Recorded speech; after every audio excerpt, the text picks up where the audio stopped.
Hello guys, तो आप सब कैसे हैं। आज दीपावली के धनतेरस के दिन आज आप सबको दिखा रहे हैं विक्रम स्वीट कॉर्नर पटाखा का दुकान है।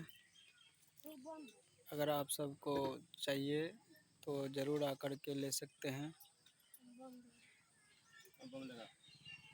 कम रेट में और अच्छे सामान का उपलब्ध है।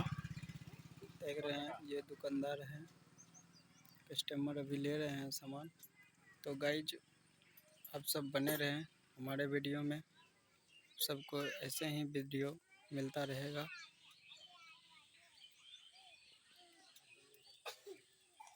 तो गाइज कैसा लगा पटाखा, सभी प्रकार के पटाखे हैं, आप खुद देख रहे हैं।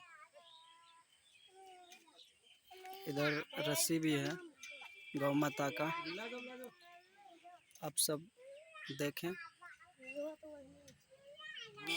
फिर से आ गया कस्टमर, यहाँ बहुत सारे कस्टमर आते हैं। देख रहे हैं गाइज, बहुत सारे कस्टमर आ रहे हैं और पटाखा बिक रहा है, ज़रूर ले जाएं। तो मिलते हैं अगले वीडियो में, तब तक के लिए बाय बाय।